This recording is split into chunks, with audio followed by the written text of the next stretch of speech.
back. Sorry about that.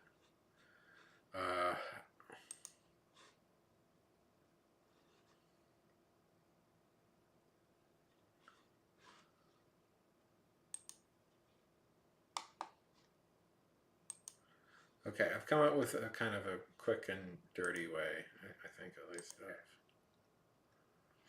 of getting the YouTube comments on until Botrix decides to work again.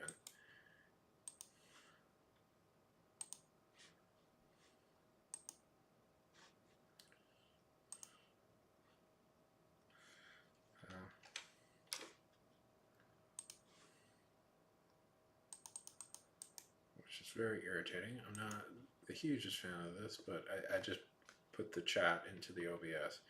It's not as, say, elegant as the way I used to do it, but for right now, it's the way we're just going to have to do it.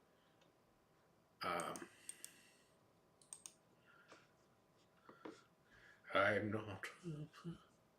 Hey, how's it going? Good to hear.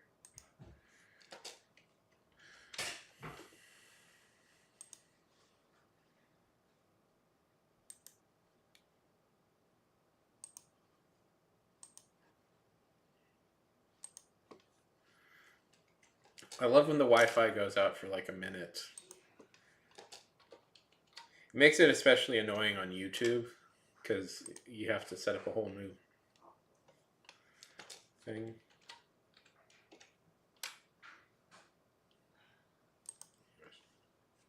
Oh, I did that twice. Okay.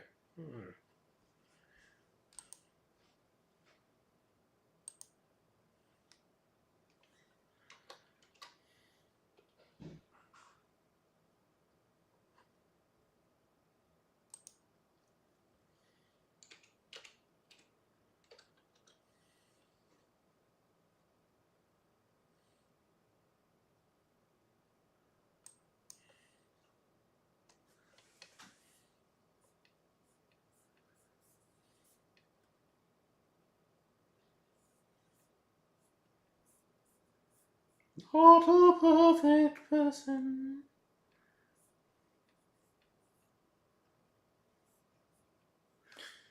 Sorry. Okay, there we go. Now it should be updating in real time.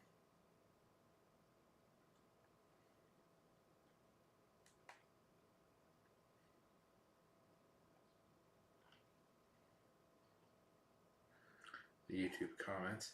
It's a fairly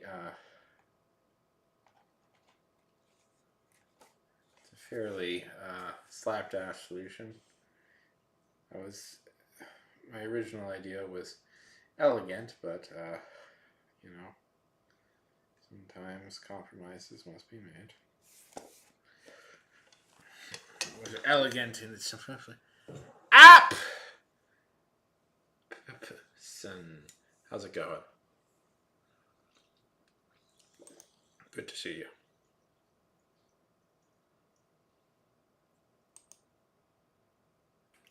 No, you can't read Corpse? Oh, no, now. Oh, what? No. What is this now? Why is the Twitch thing not working?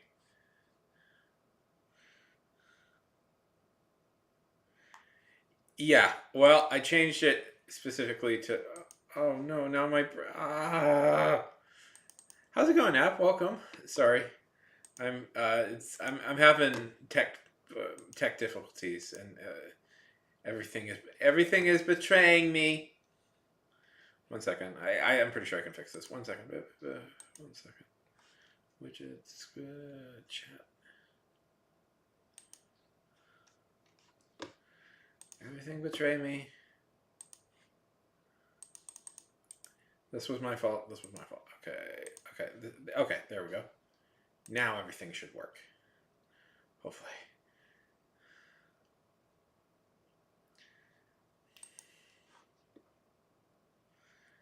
Wow, that is up. That is up. A lot of up.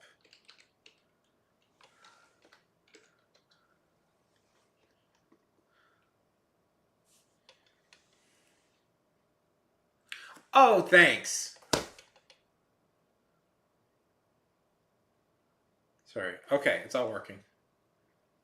Okay, good, good. It's all working. It's all connected. Sorry, I've been dealing with tech issues all night. Okay, wonderful.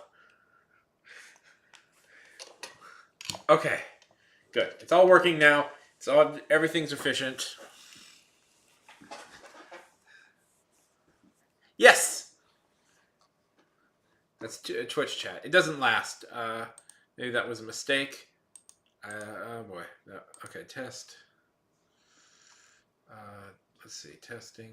Okay, okay, that was a mistake. Okay, 1 second. I want to change that back. Hide old messages. Don't hide old messages. Okay, there we go. Okay.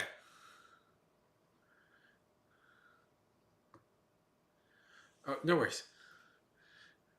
No worries. Stay as loud as you want. So where are you right now, App? That it's 3 in the morning. And yes, Nymph, you can finally see. Twitch chat.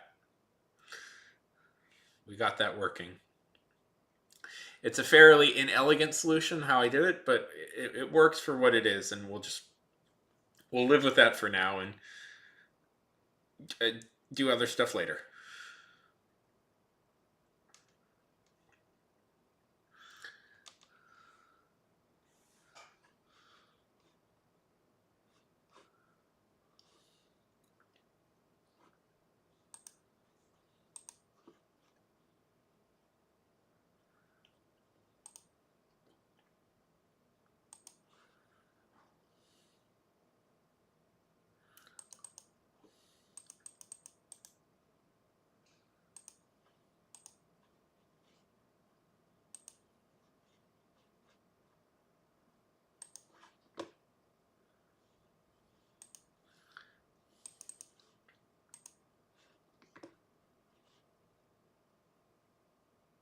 There we go. Okay, good. It's all working. Just paranoid. Okay.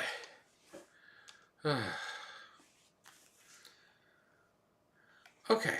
So, App, tell me about yourself a little bit. Where are you that it's 3 in the morning?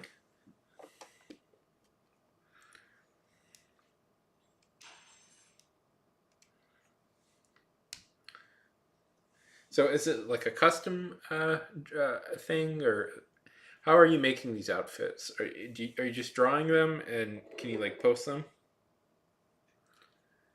Yeah. Uh, how's the reading comprehension, by the way? Is it good? Can you guys read?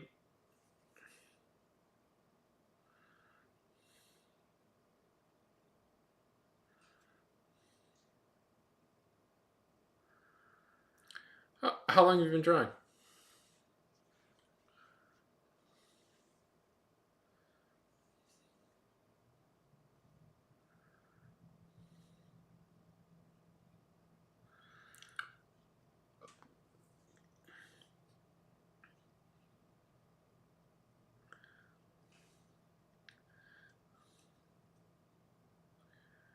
I mean, it's nice. You know, one of the problems with Botrix was that the chat was so delayed on YouTube, and now the YouTube, Jaden, now the YouTube, you guys can see pretty much in real time, which is nice. It's something to be said for that.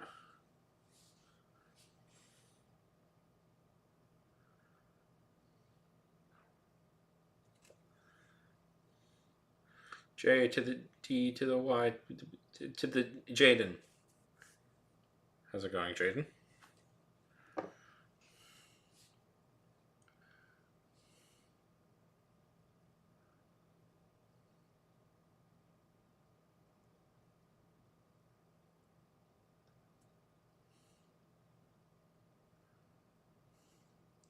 Yes. The YouTube and the Twitch have once again been brought together by my abilities.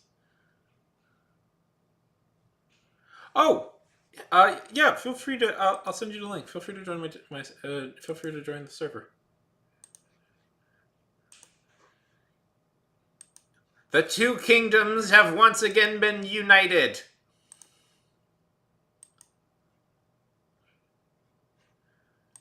Have I? What type of art do you do?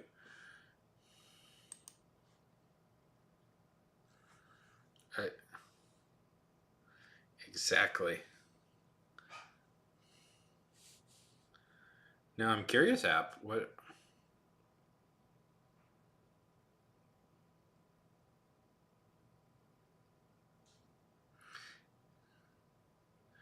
That's cool. For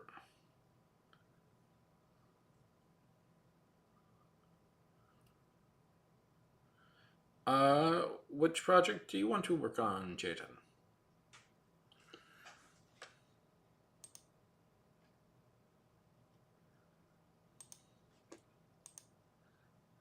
Okay, one second. I'll just fix on just this little. You know, why not just make that a little bit smaller? Okay. Well, which one is more complete? I would say finish. I would say finish the one that's closer to being done.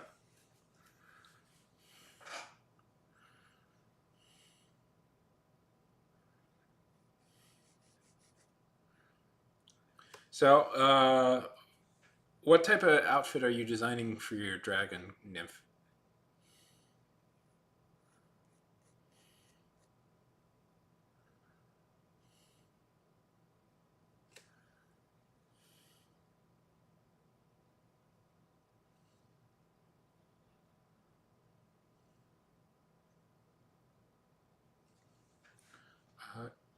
Okay, I mean it's usually easier. It's usually easier if you sign in. If you just let's see. Uh, yeah, yeah, okay. If you want to friend me, feel free to. I always forget how to add people. Okay.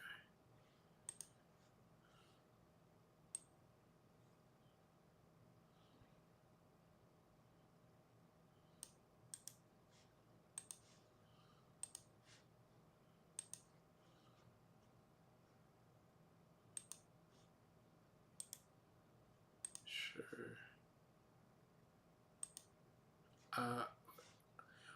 Uh, it, it's usually easier. I find I have this Discord server app. If you want to join it, that's usually the easiest place to find people. Way for me to find people in Discord. Um, truth be told, I don't like using the search feature on Discord. I find it very not good for finding people. It's I find it very anxious and not great. Uh,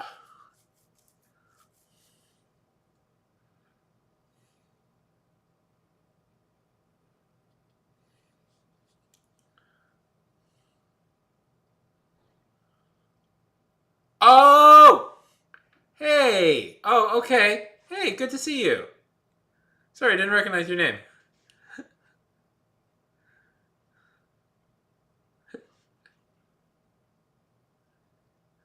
Sorry, totally slipped my mind. My bad. Good to see you. Good to see you.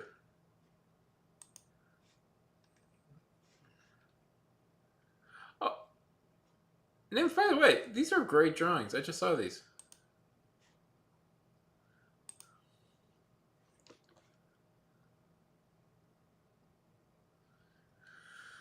Hello, hello. Good to see both of you. Yes. Hi. So how's your art going?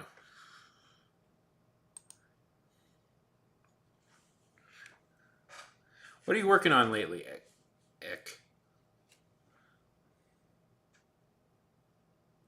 It is so surreal to see like the YouTube being updated in real time.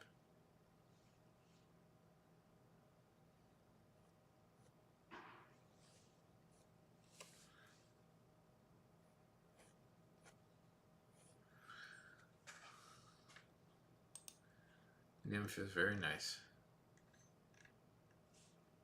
Let's see.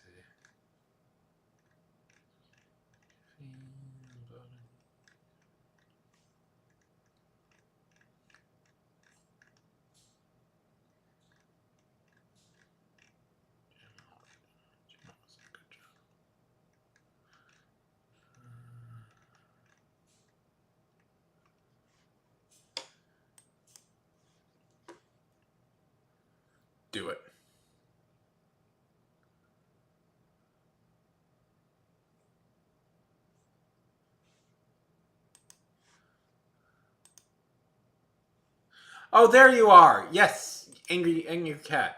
Oh yeah, those are great hands, by the way. The angry. Sorry, here's the thing, everybody. Truth be told, I recognize you more by your profile pictures than by your name.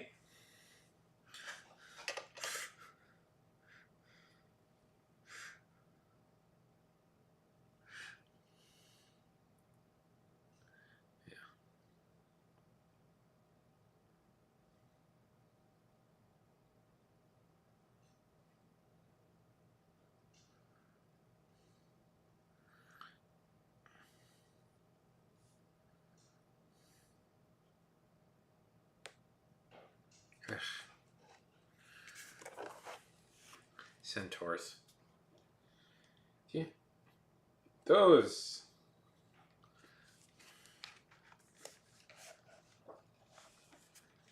Those things are so difficult. I don't trust. I don't trust centaurs.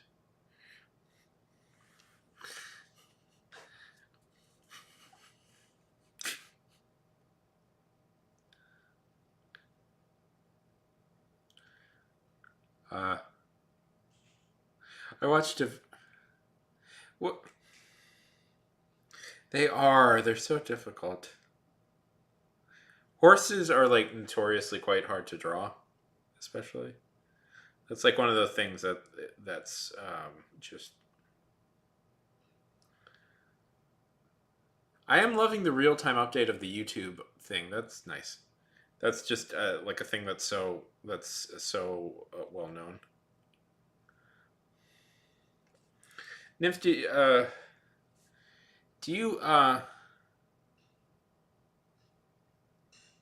do you watch Adventure Time? Did you watch Adventure Time?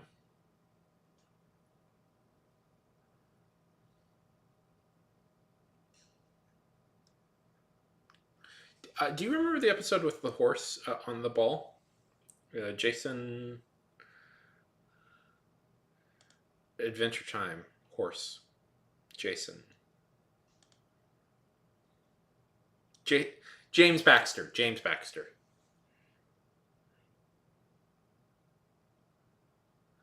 Do you remember the James Baxter episode?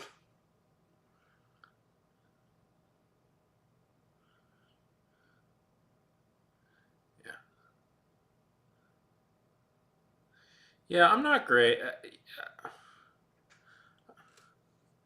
I am not great at the animals too.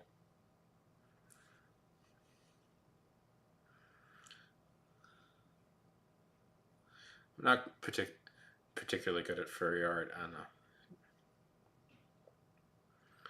I appreciate that it is in many ways the engine that I appreciate in many ways that furry art is the true engine that keeps the artistic community going, and we must always be thankful for them for that. But I'm not great at it.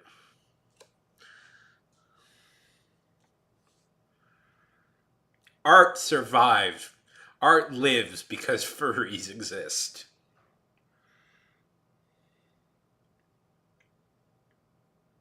Yeah, that is fun. Uh, and we must be thankful.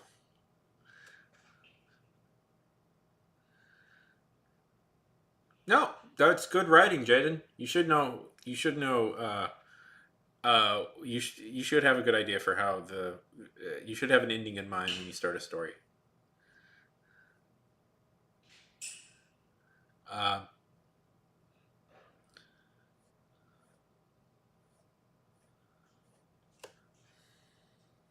what was I saying? Uh, oh, but Nymph, do you remember the? Yeah, thank you. Yes, thank you, furries. I don't particularly enjoy drawing furry art though, but I am very appreciative of that fact that like yeah, that's the reason art can survive in some ways, especially like with AI garbage.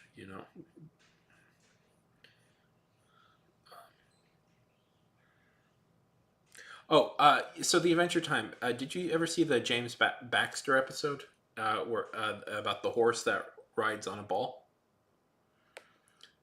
Because there's a whole story behind that episode that's really interesting.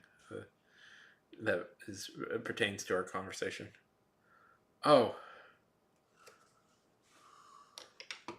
ah, I want to talk about it, but it's kind of it's a whole thing. And I don't want to get in trouble for playing James Baxter Adventure Time. James Baxter.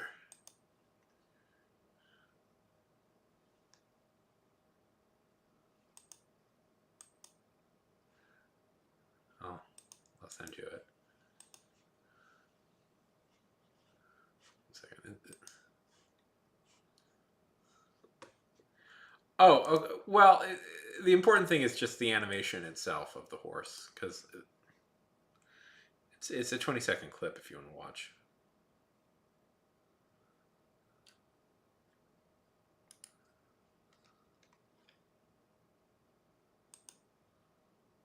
Or this. No, wait. Watch this clip. Watch this clip. This one's more pertinent to the discussion. Yeah. Well, no, I just wanted to tell the story behind it. Okay, this clip is more.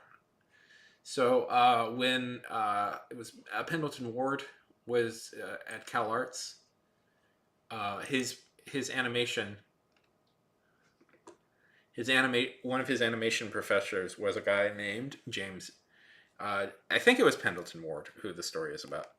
Anyway, so one of his animation professors was named James Baxter. Now, James Baxter is a legend in animation. He's considered one of the greatest like traditional animators still working today. And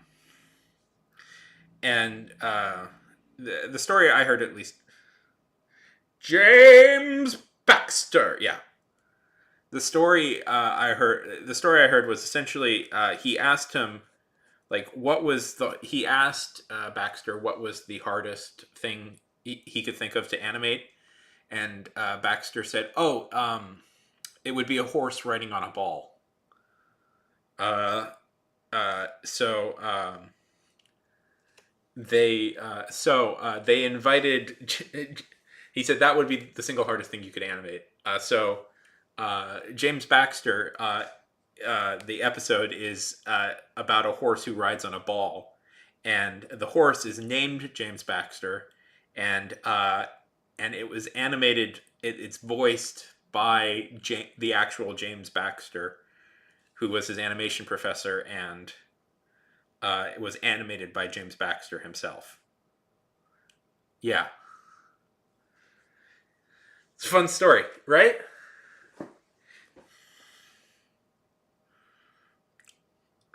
Anyways, I just thought that was pertinent to our discussion. Yeah, right. That's pretty cool.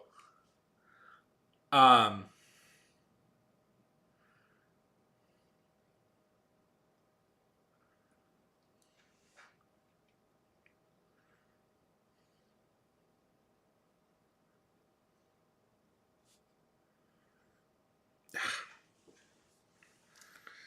shouldn't do this. Okay. Yeah.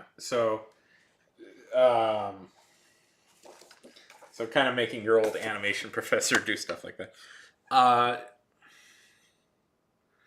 If you know, did you watch Gravity Falls, Nymph?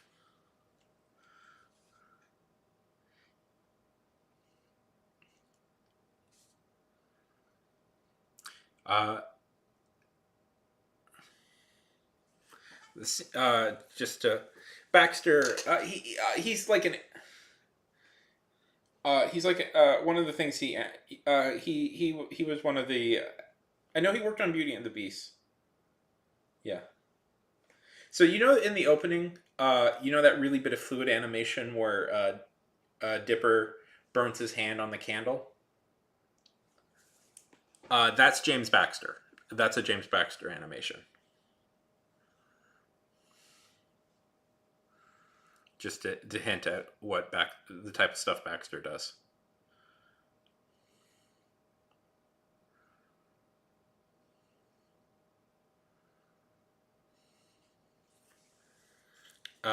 He also I know I believe he was one of the main people who animated the whole Beauty and the Beast dance and Beauty and the Beast.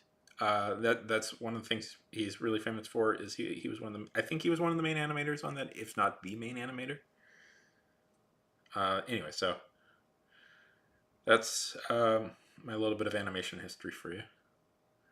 But just to goes to show you how difficult it would be to actually horses are to draw. Um,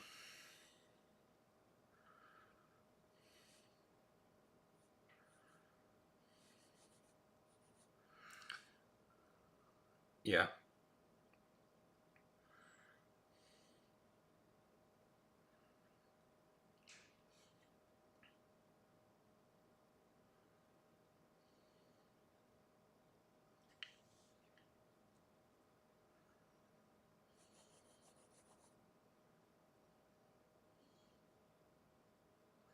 yeah, isn't that cool?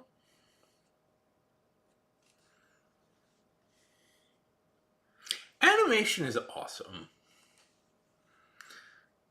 I really love live action filmmaking, and I feel weirdly it's under discussed nowadays. But when you really break it down, animation is just amazing. When you see it, especially like how talented and amazing like some people really are at it. I wish I could do it.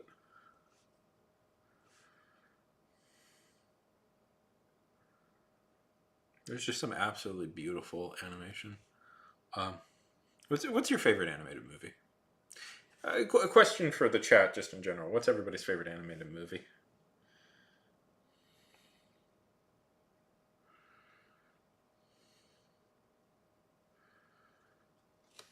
And I love. Listen, 3D animation is awesome and amazing, and there's great Pixar movies. But man, I love 2D animation. When I see it, I'm like, oh man, this stuff is so great. I wish they would produce more of it. This drawing is not so great. One sec, I need to go quick grab something. Oh, or nope, never mind. Nope, just gotta quick grab something on my bag. Be back in 1 second.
Yeah, we're winning. Okay.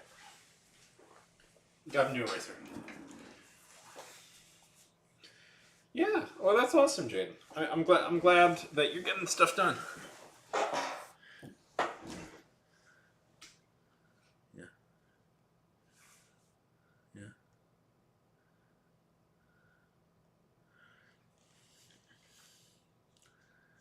Uh, yeah. Yeah, all good picks. I love Gendy Tartakovsky. I'm so happy he gets like he's getting the praise he deserves. Um,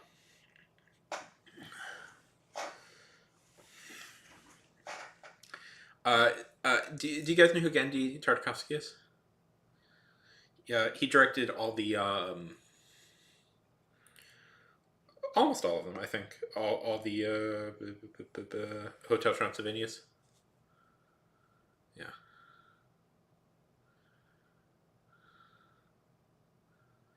Yes.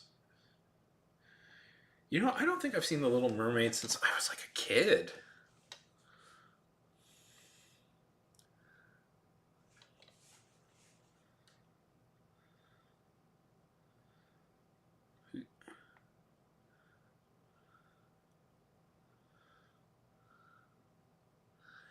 Uh,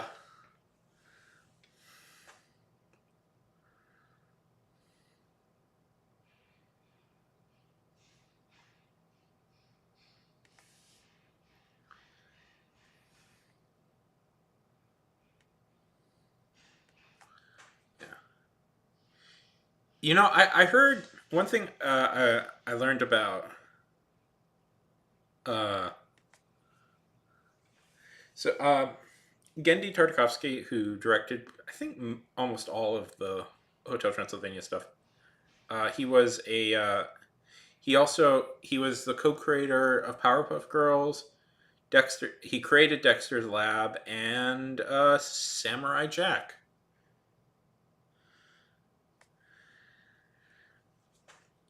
Mavis is very well designed, I would argue. Yes. Uh, according, do you know that she was originally actually meant for a different movie? At least that's the story I've heard. That she was designed for. They were gonna. It was a totally separate movie. It was gonna be like a romantic comedy, uh, and then it like fell through. It fell through, and it fell through, and they still had this design left. They had this design, so they kept it and ported it over to. I don't know if that's true. I'm quoting from Pan Pizza. Yeah. So that's what he said. Is it was essentially she came from a different movie that kind of fell through, and it was folded into Hotel Transylvania. Yeah.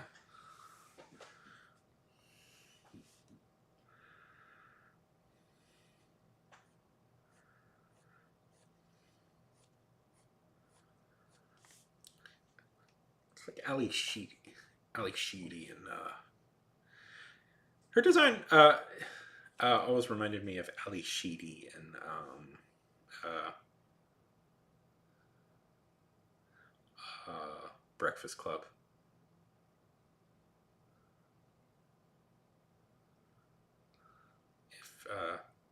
If anybody's seen that movie.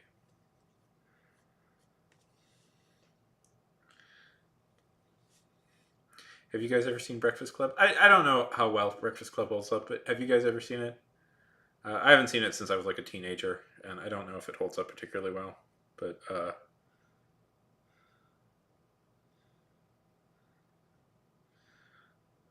was had a big crush on Ali Sheedy in that movie.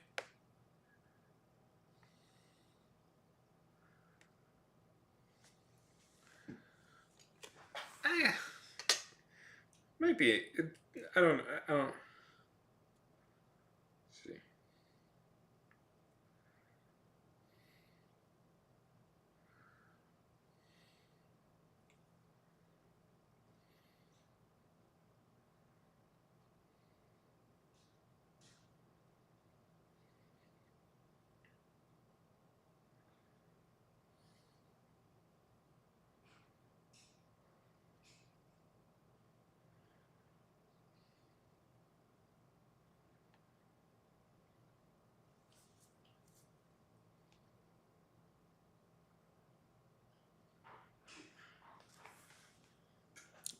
from Breakfast Club.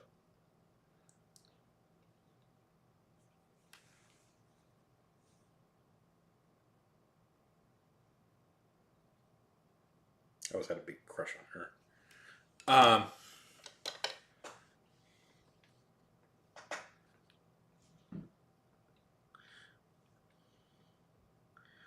We have a very, very well designed character. Oh my god! Sorry, the thing is going in and out.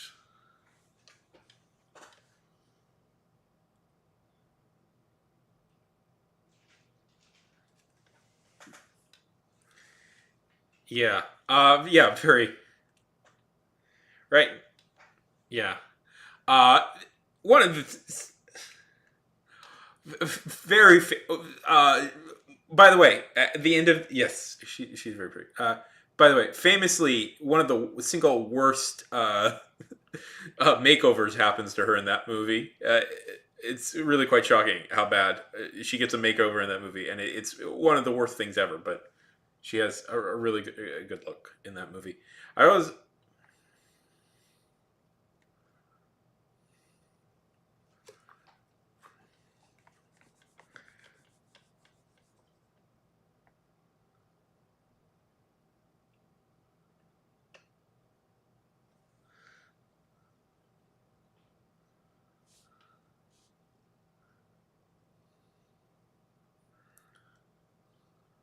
Robin.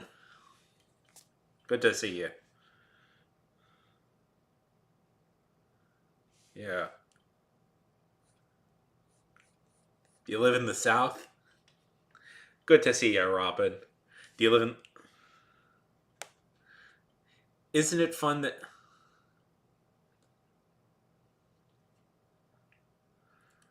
Me, I always wanted to be Visigoth. You know, I always wanted to be a Visigoth dressed in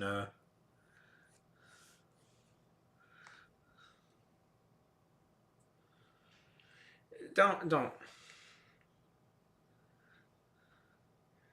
Okay. If you guys don't know, that's where. That is where. Okay. Interesting. Okay. I believe it varies state by state. Okay.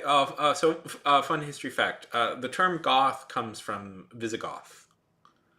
The Visigoths were a people in what would nowadays be Spain.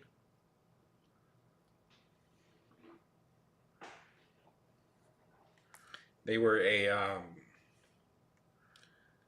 and so okay. They were in people in Spain, and kind of when the Roman Empire fell, like they were kind of in charge, and they nowadays they're be like Catalan. I think they're Catalan. Catalan. Anyways, the Spanish trace their origins to the Visigoths in some ways. They,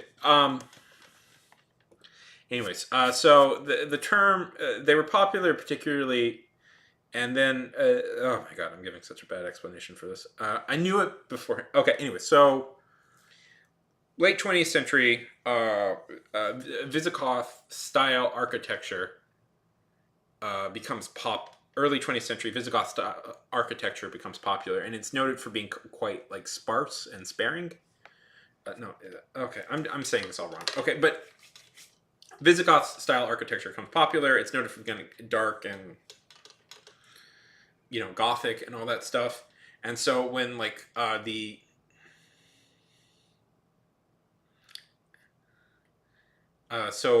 when like people like goth starts popping up as a thing, they start calling it like gothic clothing, and that's how you get the term goth. It comes from the Visigoths.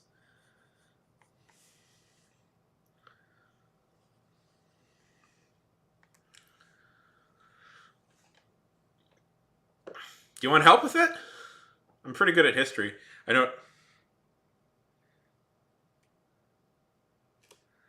Those were two of my subjects that I was quite good at. Eck. I was quite good at both of those.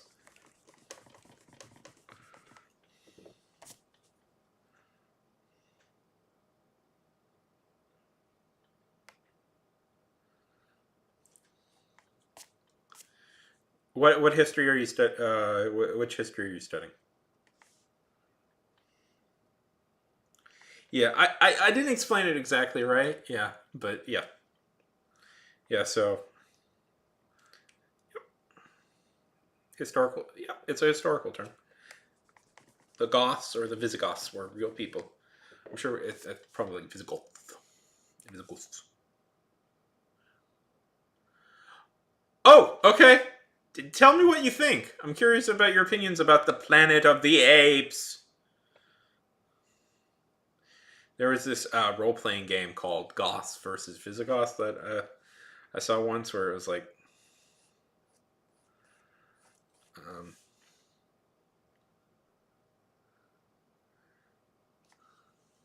that's such a good. What did you think of that? I'm curious what you thought of that.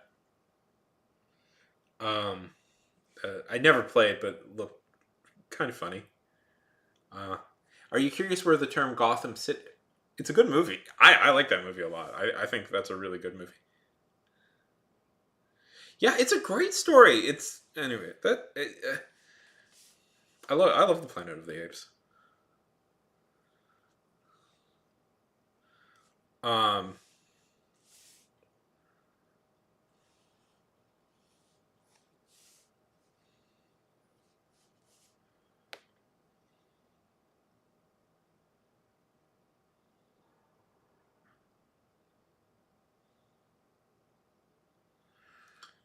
Nothing wrong with that, Eck. There's nothing wrong with that. I am. There's nothing wrong with that. We all learn at our own pace. Yeah.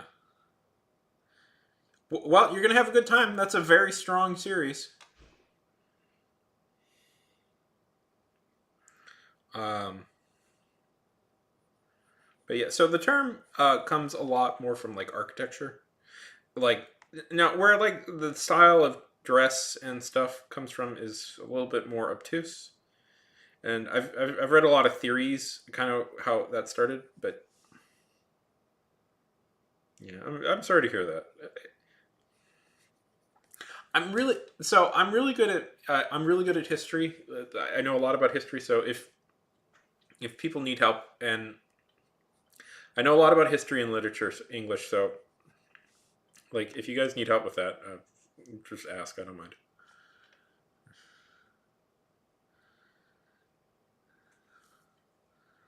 Um, One point I almost thought about studying Shakespeare exclusively. I was going to get a. I seriously contemplated getting a master's degree in Shakespeare.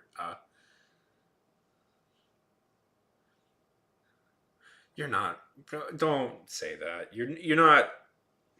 You're not stupid. You're just society has conspired against you to like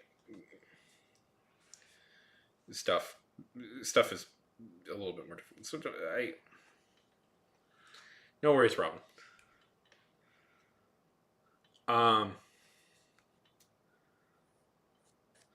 I used to talk a lot about history on here. Then I would get some strange people in here who argue me with about strange things that was not great. So I stopped advertising that other thing. But I do still like talking about it. I would get people who I don't want to get into that. That was an unpleasant experience. I'll say the least. That I don't want to repeat.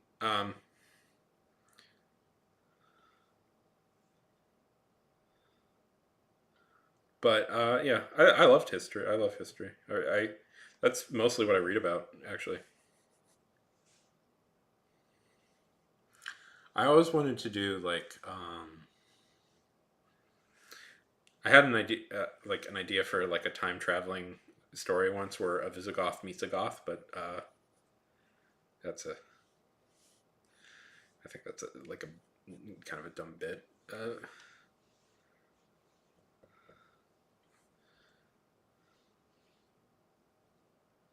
No, it's boring. one of the great things about becoming an adult, I'll say, to give you some advice, is that if you're up for it when you're an adult, it becomes really fun to like learn things. Yeah, well, I was thinking it would be fun for like maybe make it a romantic comedy or something, where a Visigoth accidentally gets transported and starts hanging out with Goths. I don't know enough about the Visigoths. Post Roman Empire Spain is not a field of not something I've studied that extensively. I should, but I just haven't. I know a lot about like uh, yeah. It was I had a vague plan. It was going to be kind of like a romantic comedy or something. I don't know. I thought that would be fun, but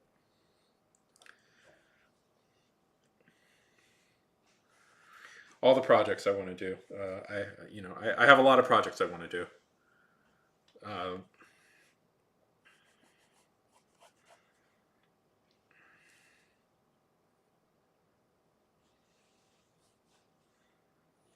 yeah.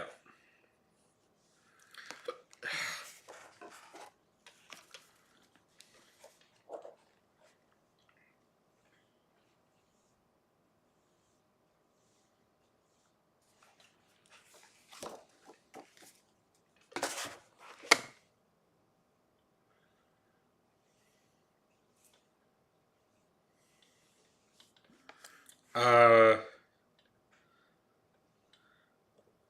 I heard one person. This is an interest, a little bit dark. Argue that the vampires on Ventura Boulevard.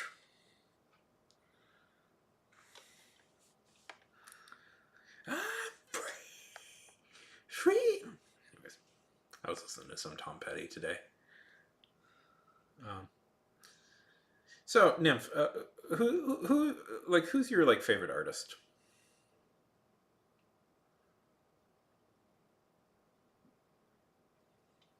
I love that. It's such a good song, by the way.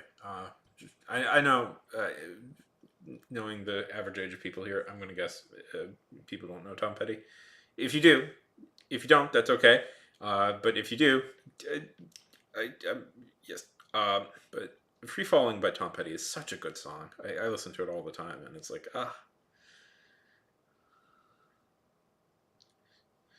just a great rock song.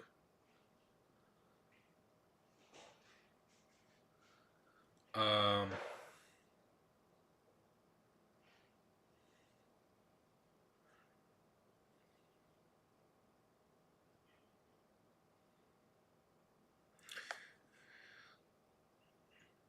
okay. Eck is says, I'm gonna go to bed. I hope everybody has a good day or night or anything. Please read this out loud so everyone knows to have a good day or night. Eck, what a great, great talking point. I'm glad to talk to you. Um,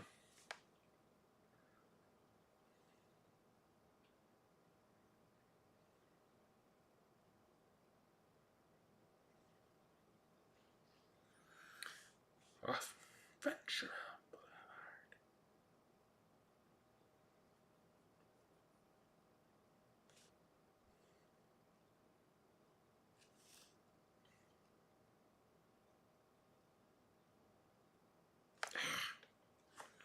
Just not doing great today. Otherwise, I didn't get a lot of sleep, but I'm just gonna keep going on the stream until I get tired and fall asleep. That's because that's just how it's gonna go for me. Um,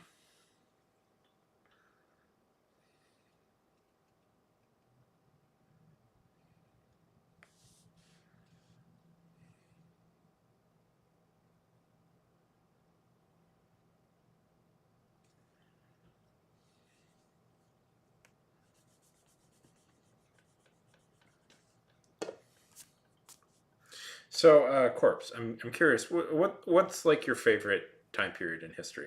Like, what's the one you're always fascinated to read?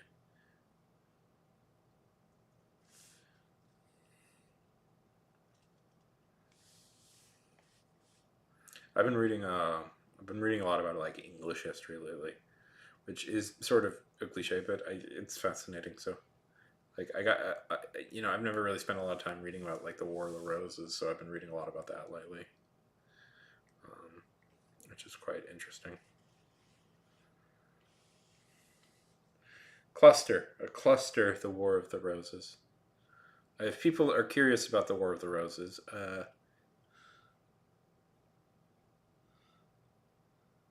go with your friend and play video games. I'm happy. Yes, go. People are and eek. Good night.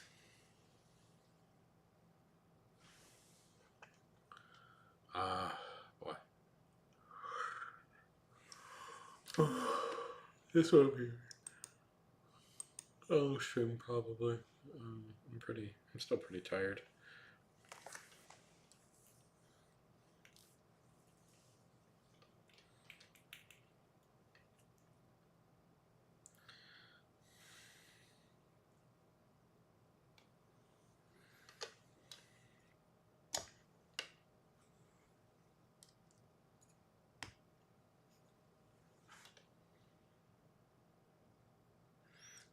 Well, eat then.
Yeah, that does. I do that too. I You want to hear something I really annoy? I had an art teacher. I've only taken a couple art classes in my life, but I had an art teacher once, and I was showing him some stuff in my book, in my sketchbook, and he was very annoyed because I don't like I always I don't like draw in order. I always just pick a page at random to draw. I don't know why I do that. It's just a habit I picked up. But and he was like, and he got very mad at me because I would take like 20 minutes to find any picture. It's hard to explain to people. Sometimes you just gotta kind of start over. don't know. It's a mental thing. It's a mental thing. I don't. It's like I don't know. It's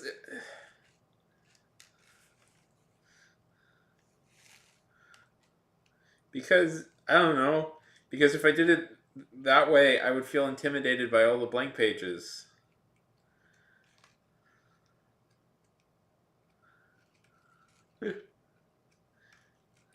So I end up always having books like it's I know it's dumb, but it's just the way it works.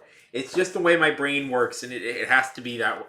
Sometimes like I just have things set up the way it's set up, and I did it once, and that's my mind is now doing that. Will now do that forever. And you notice I'm spending a lot of time looking through it because there was a drawing I was working on yesterday that I liked, and I think I'm just going to work on that. Ah, here it is. Yeah.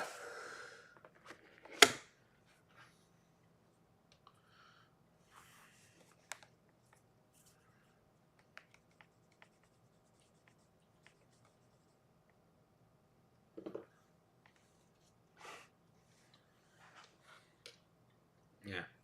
I don't know. I like. It's just. It's how it's hard to explain, but I've always done it that way.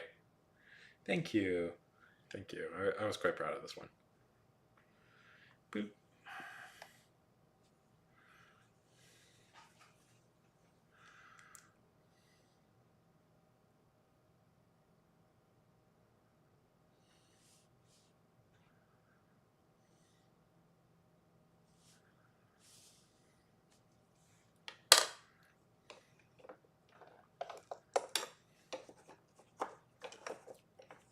Have you ever used these things? Oh, these things, the Trelligos.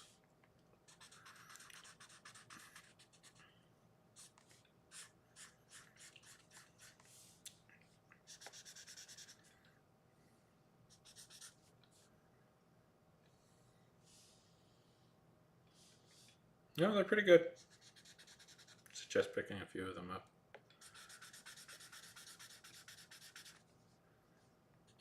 I'm sure you draw better than me.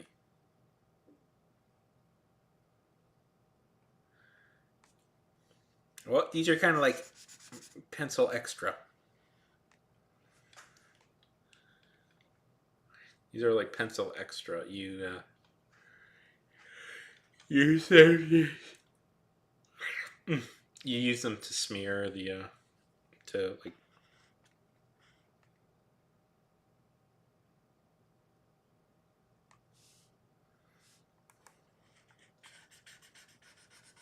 shading.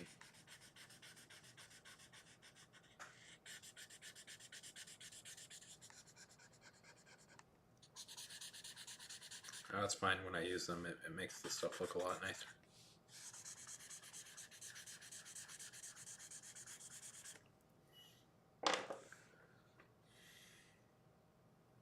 I mean, you're a good artist.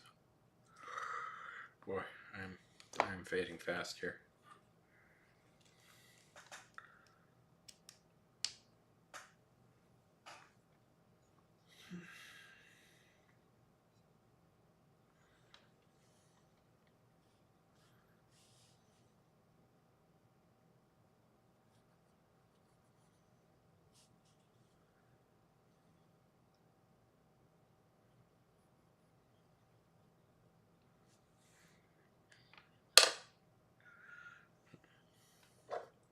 Ah, there it is. That's the pencil I wanted.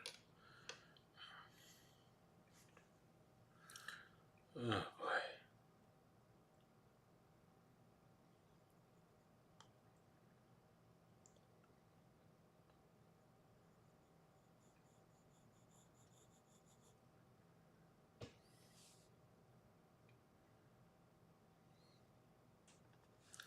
Well, I didn't get a good sleep last night. I only slept about 4 hours last night, and I had like a 2 or 3 hour nap in the middle of the day. So um, I'm just gonna go for a little bit longer, and then I gotta admit, this is nice. That this is. I have to admit, this is nice that I can see YouTube chat in real time. That is something to consider. So that's partly why I'm so tired. Yeah, it was stupid. Stupid. I was up all night doing stupid things. I was playing video games, and it's like I can just play video games in the morning. Why am I being weird?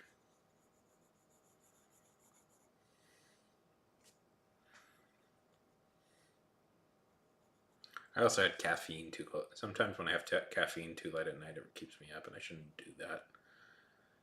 Especially, I'm going to. If I did, I mention I'm going to New York this weekend, so I shouldn't. I don't want to like screw up my sleep schedule. Just as I'm about to go on a trip.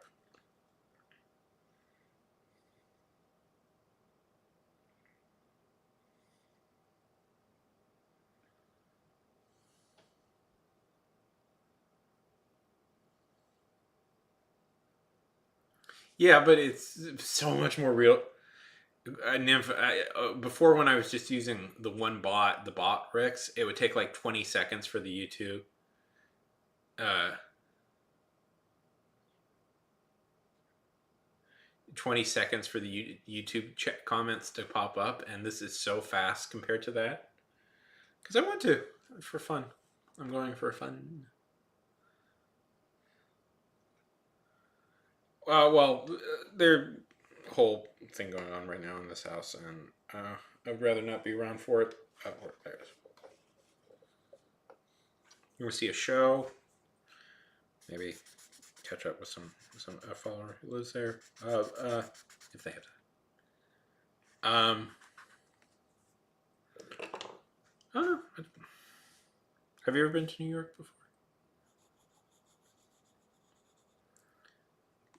The Big Onion, the New York, the Windy City. I want to see a show. Just get out of town for a couple of days. I don't know if I told people this. Like, I had this whole disastrous trip a few months back where I went to Seattle, and I caught COVID in Seattle, and I was so sick that I could barely do anything.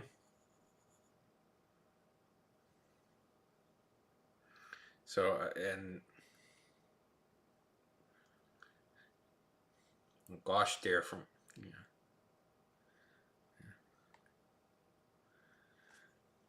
You ever want to visit? Yeah, gosh, yeah, it was it was the worst.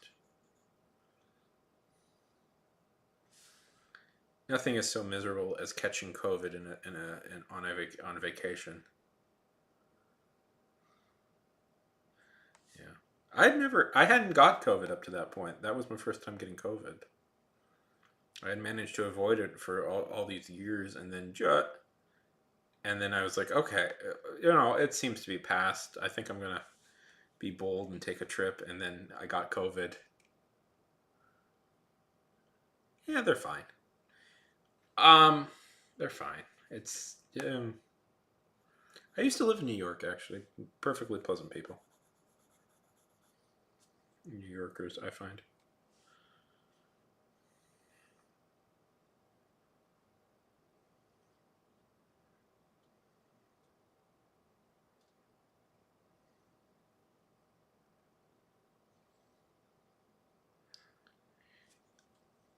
I mean, the same concentration of jerks and um. Did my internet just? Okay, good. Same concentration of jerks that you'll find in any uh, place in the world. It's like, okay, like I've told this story before, where it's like, but you weren't here for that, so I'll tell you it. Um, so when I lived in New York, I got scammed out of like $300, $400. I forget exactly how much money I got scammed out of. And the way they, and it's because I was a big Texas boy, and I was just walking around, and like they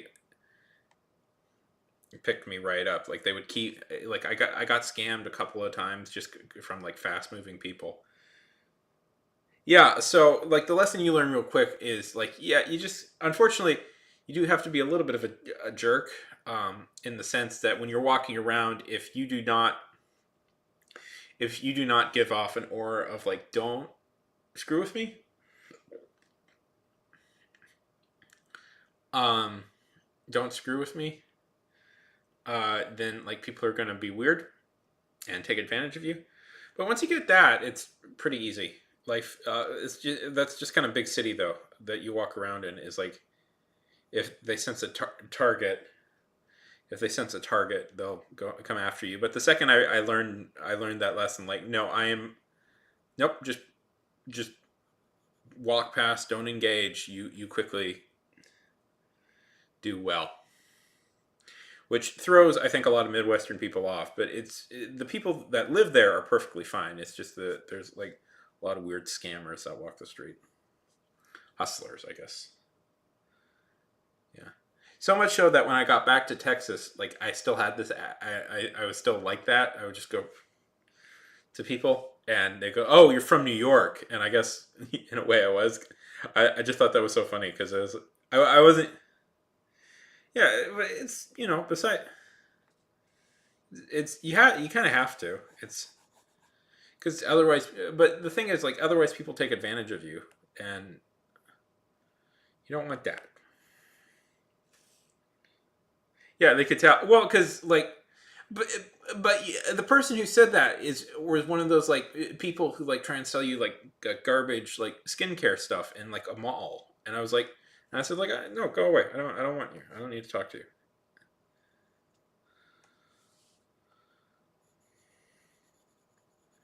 Because I've been scammed. I got scammed by that. Like they, because what those people will do is use like human beings' natural niceness to like steal money from them, and it's like, and I've never had to deal with that afterwards, after that trip. So I don't mind that. I'm a little bit of a jerk sometimes. Like like nymph, they get you quick. Okay, here's one scam that like the people they'll do. Like be on like the lookout for like uh monks, like Buddhist monks, because this happened to me once. This happened to me once. Suddenly, like these little ladies, like I was walking, and this little lady comes up to me and quickly uh, puts on a bead, like a beaded wristband on my wrist, and suddenly I'm surrounded by like five or six like little old ladies saying, you should buy it, you should buy it." Like they were all like yelling at me to like get it, help, and I'm like, what's going on? So I gave them like $30, or maybe it was like $20 for like some beads, nymph, for some beads, or like I got scammed out of like $20 for the classic one. I got scammed. I got hit bit with was the whole change thing, and this is one what they do a thing where like they'll do a thing where like you'll buy something and this is okay. Here, give me $10. Give me $10 now. Give me five. Give me 10. Like they'll constantly say, well, you got to give me this. You got to give me that. It's like, and somehow you end up giving them like $20 and they'll just run off. But I got scammed because this lady. I felt bad for this lady, and she was like, I gave her like $300, and she said, "Oh yeah, I'll come back and pay you." Oh, okay. So, okay, here's how it works. This is it's called what's it called? It's a change scam. So, okay, we'll just use examples here. Okay, person one, person two. Buy something. Person one buys something from person two, and then, okay, then person one gives them $20 and says, "Hey, I need like I need hey they give them $20. Oh, sorry, I'm explaining that. Okay, so you go up to somebody and you go up to somebody, you buy something, and you give them $20. You give them $20 and say, "Hey, can I get this and can I get like two tens?" And they say, "Oh, okay." And then you give them a five. You give them like a five, and then the point is to like throw so many numbers at the person that they get confused and end up giving you more money back. I'm explaining this badly. Okay. And it happened to me, so I should know how it works. Change scam.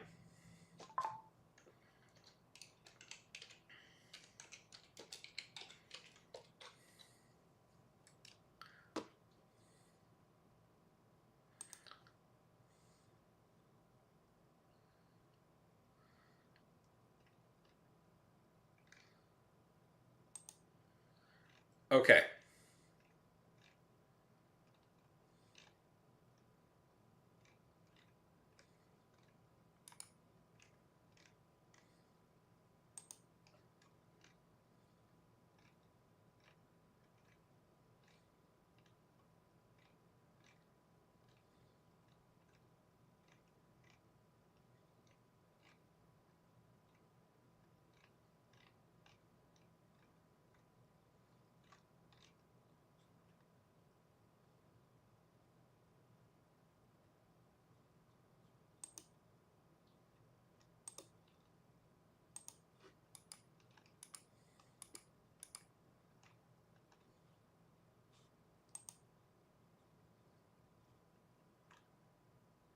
Okay.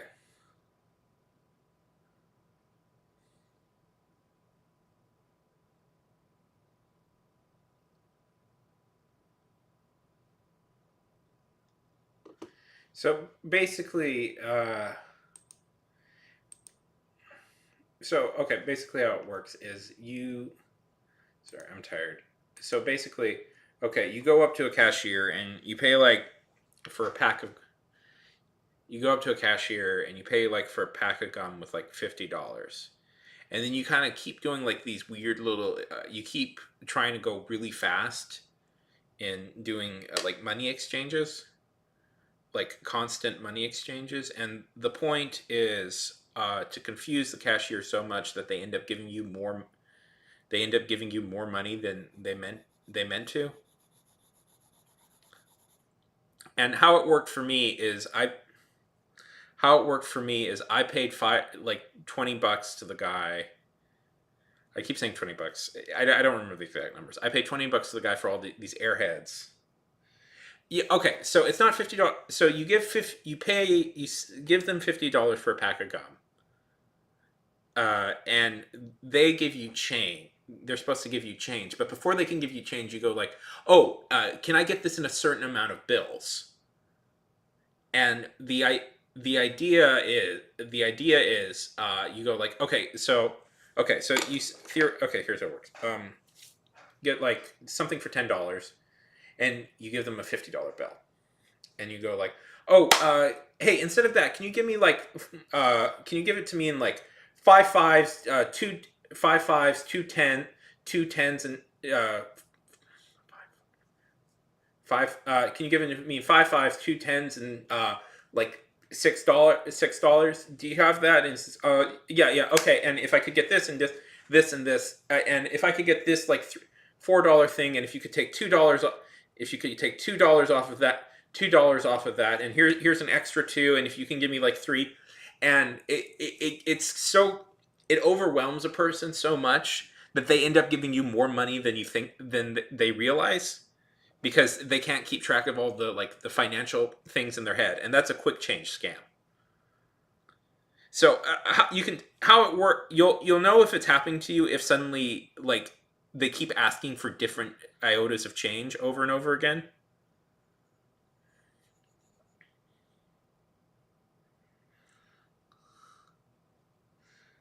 Sorry, I'm tired and it was confusing while it was happening to me, and then I realized I had lost a bunch of money, but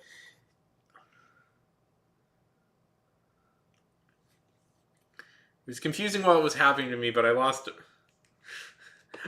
money while doing it. It was very frustrating. Okay. Quick change scam. I just let's see. Let me see if I can find somebody doing.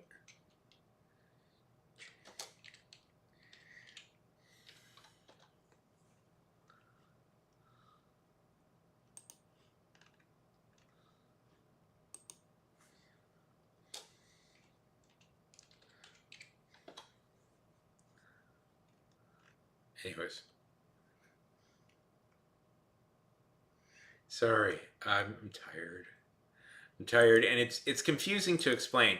But they throw out a bunch of numbers at you, hoping to overwhelm you, and and in a sense give you more money than you're supposed give you more money in change than uh, uh, what it's actually worth. Uh, it's a pretty it's a pretty well known scam that people pull off a lot. The way he got me by doing that exactly. He kept asking for different amounts of change in different currencies, and I was so confused. I ended up handing him over a bunch more money than I thought I should. When I walked away, I thought to myself, "Oh, wait a minute! I handed him like 20 extra bucks than I thought I said." And they do it works. They do it by just being very fast talking, very quick, and adding to a lot of social pressure. And it'll also be this thing where they'll kind of like look at you side eyed. It's like, I can't believe you can't do the math, and you feel bad that you're screwing. You feel bad that you're screwing up on this math, and somehow you end up paying like $30 for a bunch of airheads. So it's and then the last one I got scammed by was, well, this one was easy. This woman claimed that to me that she paid me. Her baby desperately needed diapers.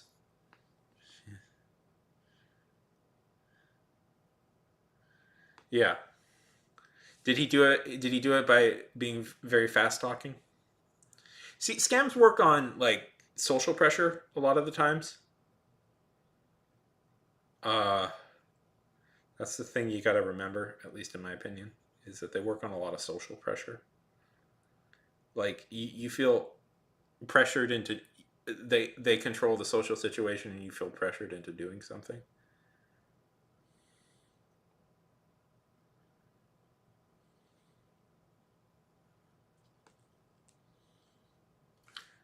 How did he scam you? Is it like yeah.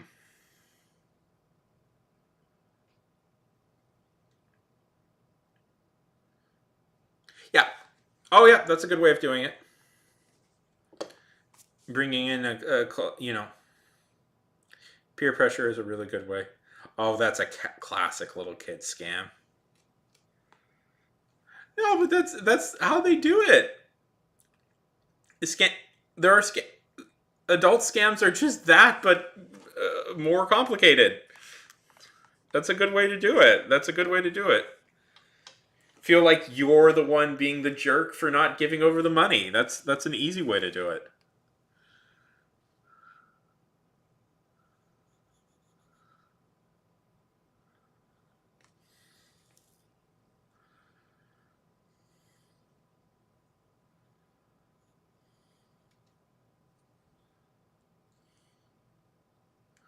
Yeah.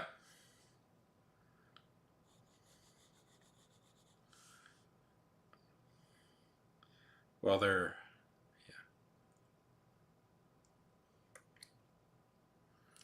yeah. They're well. I would say the adult brain is quite a bit different from a kid's brain, but uh, there there is a lot. They do there is a lot of stuff that is quite similar. No, no, they are very much. I always think like This is a thing I've noticed when I hear kids now, as a boring adult. God, you'd be surprised, Nymph, but for a long time I was one of the young ones in the world, and I am not used to being one of the older ones now. It is very disconcerting. Um, uh, it's always funny hearing kids talk because it always sounds to me like kids are drunk. Like that's my prevailing theory on kids. It's like they're all just really drunk to me. Yeah, it'll happen to you, Nymph. One day, you'll be the young. You'll be the young. You'll be a young person with your whole future ahead of you. And then one day you wake up and it's like, wait, when did that? How how am I here with a not very well watched YouTube channel? No,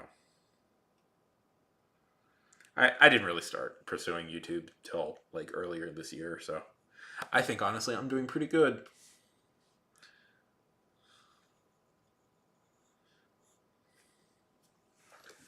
Uh, yeah.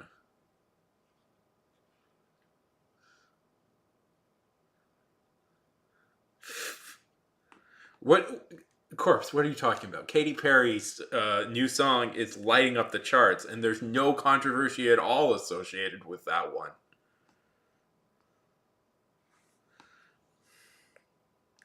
You know, it's funny to me. I still consider, in some ways, I'm like, oh yeah, those new artists, Katy Perry. She didn't work with any horrible human beings.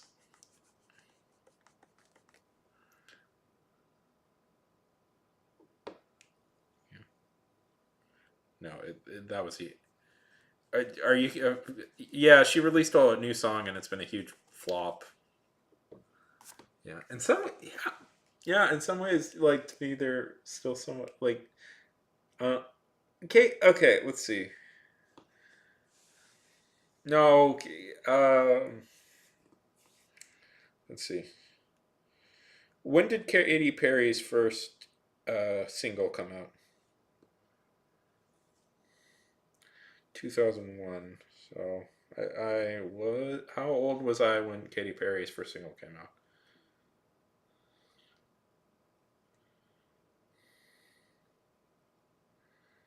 I'm bad at math, so 19.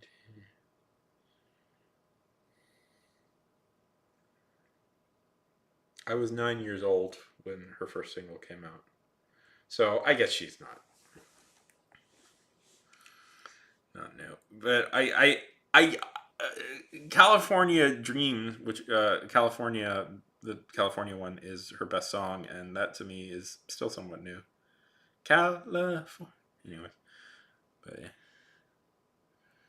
Yeah.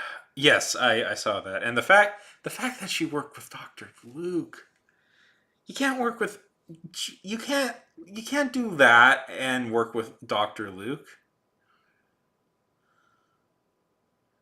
Jeez, I always I always felt a little bit bad for her because I always felt people were maybe a little bit too harsh when she tried to go in a little bit of a different direction. It's like like artists should be allowed to experiment, but working with Katie, you can't work with Dr. Luke. You can't do feminist pop and work with somebody like Dr. Luke. What are you doing? What are you doing? You can't do that.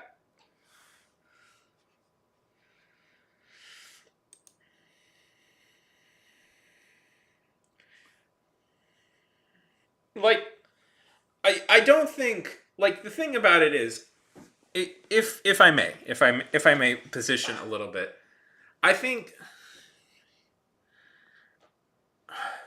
you can't um when trying to do political messages, or stuff, you can't. Hypocrisy really infuriates people. Like, not to get too political, because I can't. I feel people lining up on me, but if Katy Perry really wanted to do a feminist message, it feels weird to me that her first thought wasn't work with a female producer, right? Like, if she really wanted to do a feminist message and like support women artists, like why are you working with like the same dudes? Yeah, dudes. Yeah. I mean, Trump is. I just can't deal with Trump. I'm. I don't want to think about Trump until I have to think about Trump as a person. You know, because like I would like until I live in a red state, and until he is like I do. I'm hoping. We'll see. We'll see. I'm not. I'm just until it happens. I have some hope, but we'll see. I I want to listen. If that happens, I want to enjoy at least the next few months without him. So without him like constantly being on my mind. So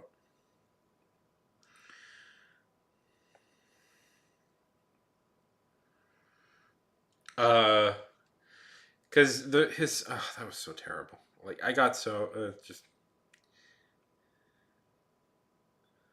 I can't I just can't believe we're thinking about it. I can't believe we're yeah, anyways. Like he was always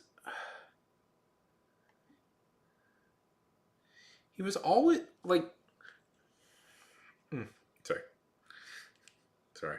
I don't want to get into partly cuz the worst experience is California. Yeah. Anyways. Well, anyways, what I was saying I don't know. I've been fascinated a little bit about this whole Katy Perry like fuck up thing, screw up. It's because it's like I've never seen somebody so like immediately like destroy their reputation. Like I know like the Witness album. Honestly, kind of thought there were some okay songs on Witness. I liked Chain to the Melody was I think a good Chain to the Rhythm, Chain to the Melody. I thought was actually a pretty good song. But uh,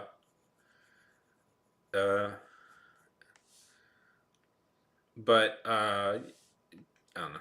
I just not that I necessarily agree with the message, but um, Sia is a good Sia was a good songwriter uh, until she made that weird film that I don't like. God, what a disaster of a film, by the way, that Sia made. Did you ever see that?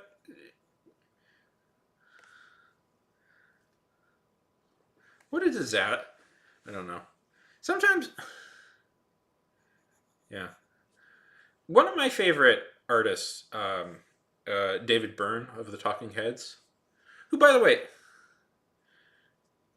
if you're curious, David, like, I, there's some when he talked about this there, but there's some very like infantilizing comments that people made about him when he started talking about this. But David Byrne, who is maybe one of the greatest like rock new wave, like rock stars that we have on the planet, who is autistic, made his own movie that called True Stories, which is one of my favorite movies. I love that movie so much, and it's like it's so good. And then you have Sia who like makes these like kind of gross and regressive like I stereotypes about like what was she thinking? Yeah. If you want like good like somebody who's just one True Stories is a beautiful movie. It's just fun. Like it's fun. It's a fun movie because David Byrne has a weird, fun sense of humor about himself, and the music is really good because he's a great songwriter. I love the Talking Heads so much. I don't know if you can tell I'm a big fan. So and like that's like I don't know, if you want a musical told from what in retrospect is a very obviously from that perspective, that's a great one to watch, and it's free on YouTube at the moment. By the way, somebody just uploaded and nobody has taken it down. That is a great one to watch, and that's one of my favorite movies of all time. Um, I've watched that so many times, like 20 times at this point. And he I don't know, is I don't know. That Sia, I liked Sia. I thought Sia was kind of on the ball with a lot of this stuff, and I don't know. I sometimes think, like, do you think like being a rich like? I sometimes think about like how in a weird way like infantilizing like being like a rich famous person is.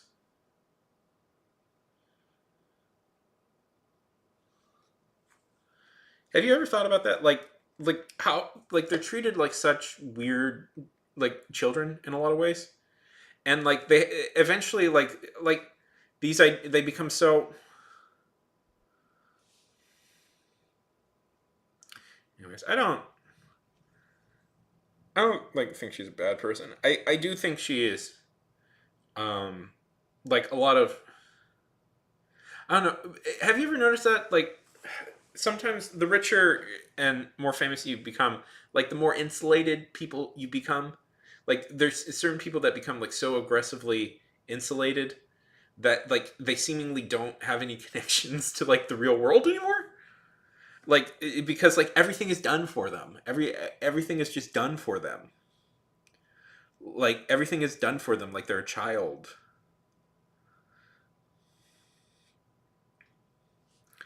Like Nif. Um and like they're always agreed with, so it's like, oh, you're a genius, you can do anything. So like they have no real perspective on like the world anymore, like and like because like somebody in like to point out this obvious thing, somebody in Katy Perry's camp should have told her that working with Dr. Luke again when trying to make a feminist songs would be an absolute disaster. But I guess nobody told her that, or uh, everybody's just like, I think I'm going to work with him again, and it's like, yeah, Katie, that's a really good idea. I think it. Anyways, it just yeah, yeah. I don't know. It's so I don't know. It's so, and I think in a weird way, like Sia was constantly told she's a genius, and she never had a moment to think about herself outside of that. Like there's that terrible like she has her own, she has a cameo in the movie where where she's like a nice person. I don't know. I always feel okay. Here's a test. I always think if you put yourself in a movie, if and you play like a hero, like I don't know, like a weird hero. I always think that's like such a bad thing to be. Like if you don't have like the sense of humor about yourself to have yourself be like a weird loser in the movie, like you're I don't know. I think you're a little bit. I think you're a little bit too. Yeah, yeah, and it's like, but again, like these are people that like they haven't had to like the only people that okay. So think of it this way: the only people that they interact with are either employees or other rich famous people. That's the only people these people will ever interact with is either employees or other rich famous people.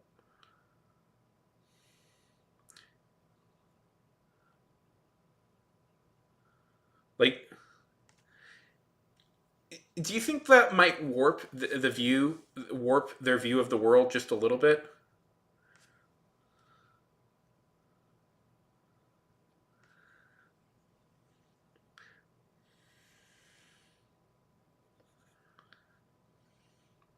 Like, not to talk about like somebody.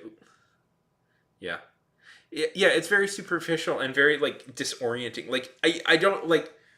these people, like, they don't even live, like, a lot of celebrities, like, and partly out of necessity, like, there is a little bit of a thing, like, do you know that a lot of like, say, a lot of celebrities in, like, say, California actually all live in the same town? Like, they all live in a small gated community in somewhere in Northern California. I don't remember exactly where it is, but and part of the reason they do that, part of the reason that they yeah, so part of the reason that they do that is so that they can have some semblance of a normal life where they can go out and talk to people, like go out and like get out of their house without being swarmed by people. Yeah, like I forget where there's a town in like in Northern California where a lot of really rich and famous celebrities live, and then there's one in France I'm aware of where like Leonardo DiCaprio and a few people live, and yeah, and I don't know. I always thought if I ever right, that makes a lot of sense. If I ever had a chance to pitch like a teen soap opera drama, I was like I had this idea of like um, you're a teen. Okay, so I had this idea that essentially it would be I wanted to set a like a teen soap opera in one of those communities, like in one of those towns, and like the pitch is like yeah, yeah. They'll also like live in like fancy, very fancy apartment buildings. Like they also live. Like I'm a writer. Like so, one idea I had was like when I read that. So like I had this idea of like I always thought it would be fun to set like a drama, a teen drama in there, and it'd be like they're all like kids of like the most famous people in the world, and it's only a town filled with the most famous people in the world. Like I know Henry and Meghan, Prince Henry and Meghan live right next to Oprah, I believe, or are neighbors with Oprah and a few other people. It makes sense, right? When you really think that, it's like, oh yeah, yeah, because it's like if you're a celebrity, you don't want to be constantly mobbed. You want to like live your life normally. Do you know who Dolly Parton is, Nymph?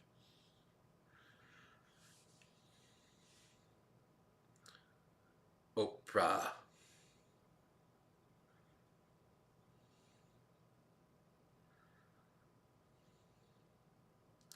Oh, anyways. So fun fact about Dolly Parton.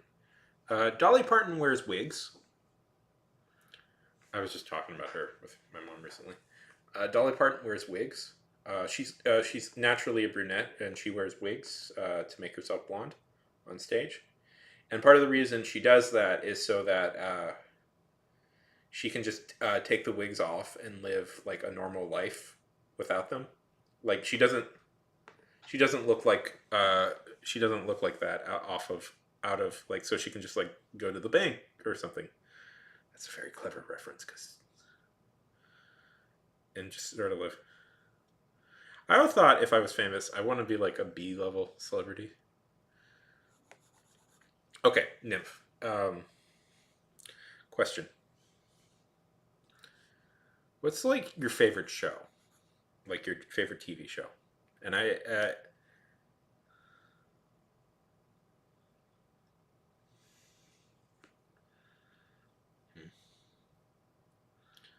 don't like. Okay, I'm gonna work on this more later. What's your favorite? That's a good pick. What's your favorite live action show?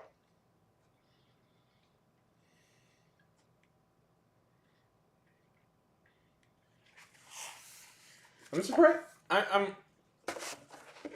think that's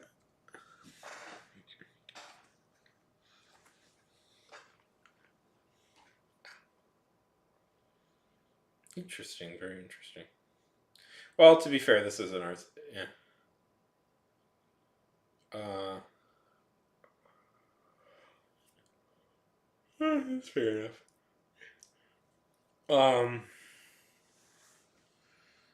it was so now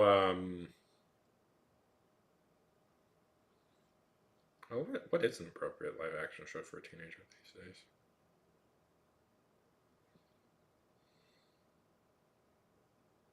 I'm trying to think what would be what you might like. Um,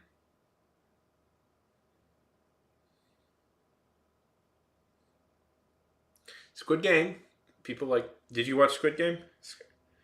That man. Yeah. I don't know if I've told people that. I think I've told this story. I watched that show. I was in the hospital when that show came out, and I watched that whole thing in one night. That was intense. That was a very intense show. I watched it all in one night, and that was a very intense day. I had complications with my Crohn's disease, and I just sat there watching this Squid Game.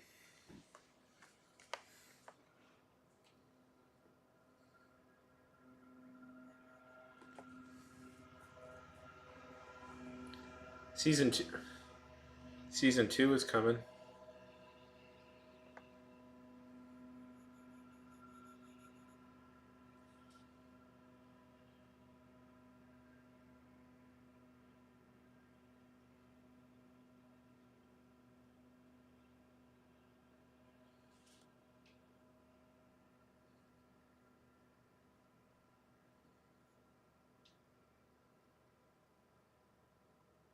Yeah, I don't know. Part of it, I don't know. Season two. So I'm nervous about that because season one ended pretty definitively, but we'll see.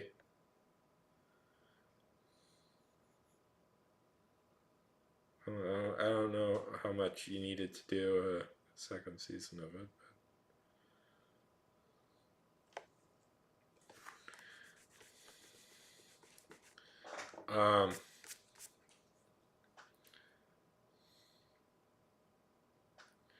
Well, it's I don't want to give away, but one of the characters did survive, but it's a whole new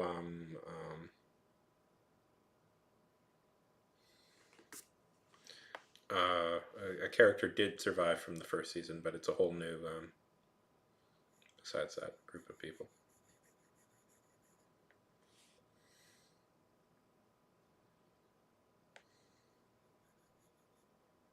Yeah. So, do you want me to give it away? I won't, but if yeah, are you gonna watch it?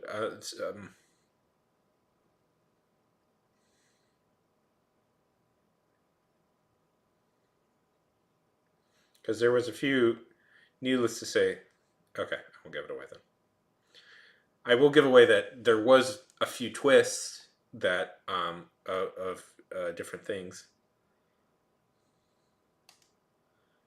and some more stuff was going on, but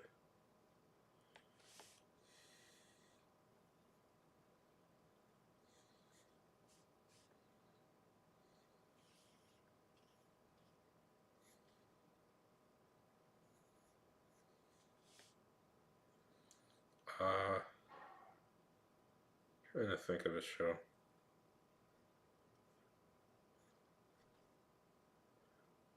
That would be. I'm surprised how popular that show was with like kids. I was a little surprised by that because it's not like a kid friendly show at all.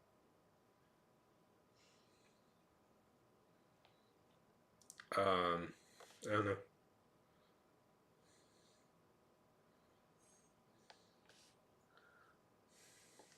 Who was your favorite?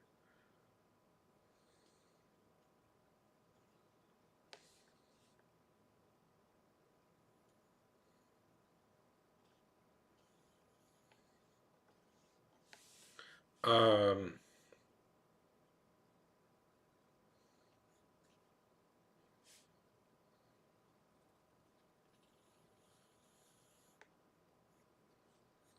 trying to think of a show that would be fun to recommend. There's one I would recommend.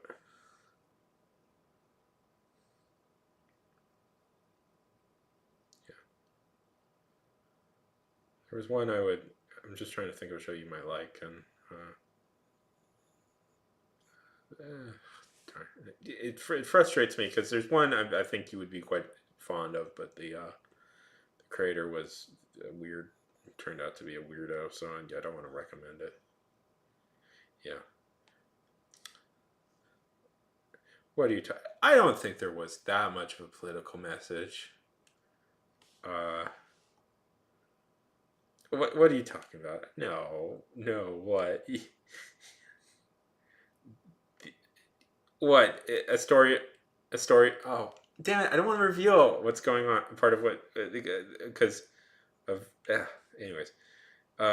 Yeah. What? No, Squid Game. A joke me and a friend had about Squid Game was it was about succeeding.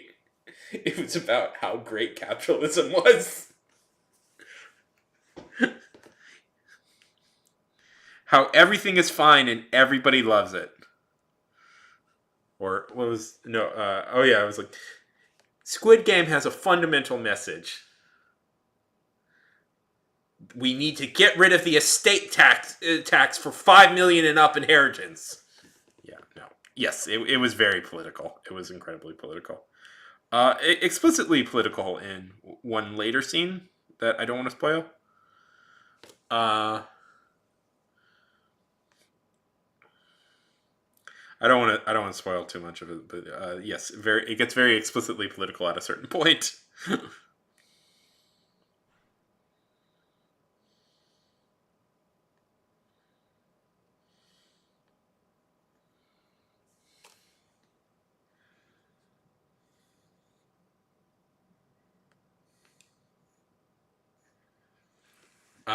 Yeah, such a good show.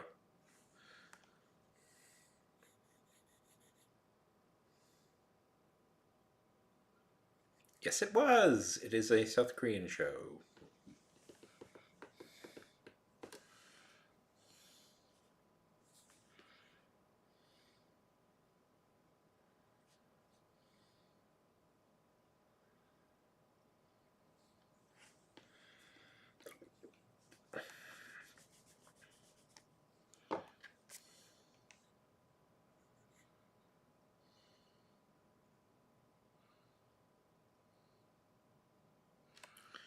Um, okay, I would say it's more about how the South treats its citizens than how the North.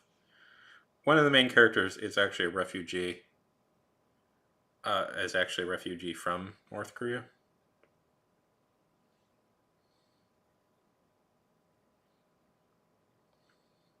I'm not like an expert on South Korean politics yet, but it's like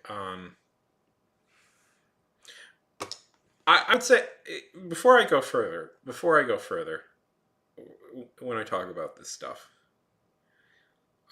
there is a very annoying trend at least part on TikTok, at least, and a few others, where it's like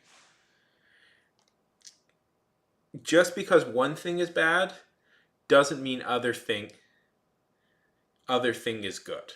And as somebody who has read a lot, I have read a lot about North Korea and what they do. There's a lot of really bad things. North Korea does a lot of really terrible things. Um, that should be emphasized. Uh, but just because North Korea is out there doing a lot of terrible things and very much hurting its citizens in a lot of really brutal. No, no, no, no, no. I just want to go forward on this because not you, just a general like frustration I have with like political discourse. Just because North Korea does a lot of terrible, brutally awful things, it does not mean that South Koreans shouldn't try and improve their lives and advocate for systems to treat them better. Does that make sense?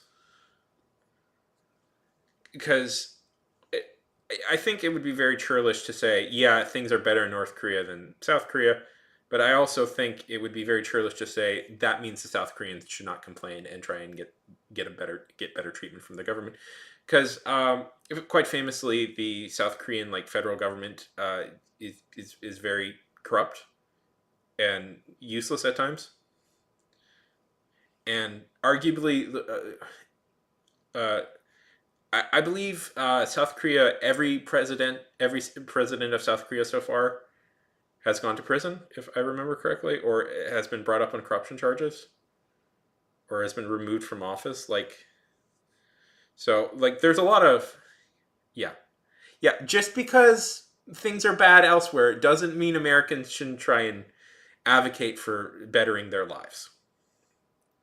And I really hate that where it's like, um, well, in other countries they're treated like this. Yes, that's bad. We should try and help people who are in shitty situations. But we as human beings deserve to be treated to the best that we can be treated. Anyways,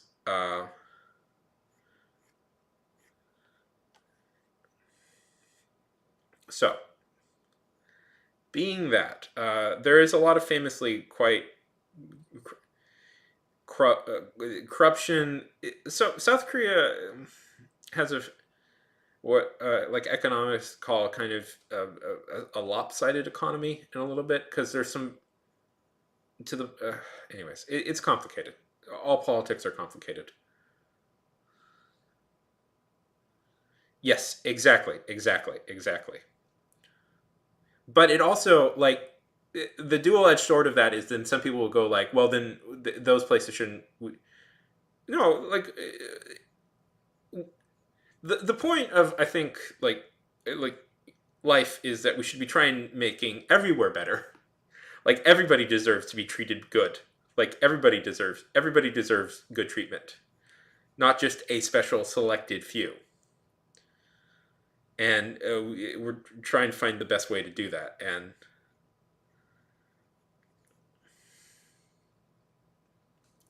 so yeah,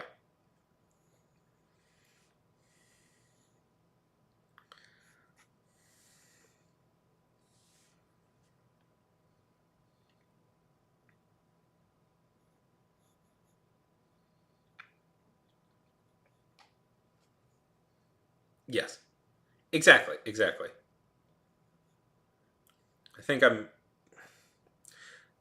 if I can admit something, I don't know enough about Jordan Peterson, but I get a sense that I'm kind of going against something he stuff from what I know enough about him, that he's kind of this that's kind of his thing where it's like, um, well, don't complain,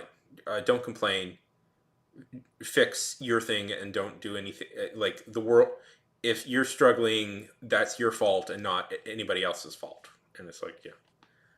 Anyways, not to get too political. I get so terrified when I talk politics on here because Nymph, I generally like. I don't want to keep. It's no fun to get into fights with people. It really isn't. And I do this stuff to relax and just have a good time chatting with people. And I'm like, I don't want to get targeted by like. So I don't want to get targeted by like very aggressive trolls, which I can happen. That's a whole story. There was I got targeted by this one troll who wouldn't leave me alone for about a couple months, and he would keep. I would ban him, and he would start new accounts over and over again for months, and he would just like spam violent shit into my chat, and that was very depressing. Um, yeah, I'm worried it now. We've been talking about it, uh, if he, I've been on for like I've been on for like 114 minutes. If he's sat through this, it's 2 hours. If he sat through this, well, okay. I know he's not here, but I think I mostly got rid of him. But you know, there's always fear of that because he was like, yeah. Oh, and I should emphasize, he just it didn't matter. It didn't matter. It didn't matter. He just like hurting. It didn't matter because he just like spamming violent shit and then leaving. He was kind of like a weird sociopath who just like hurting people, and he would just keep doing it. And he targeted me for a while. And it's like I ban, you keep banning him, and then I don't know, that was a very frustrating time in my life, honestly. Um, but yeah. Well, imagine not.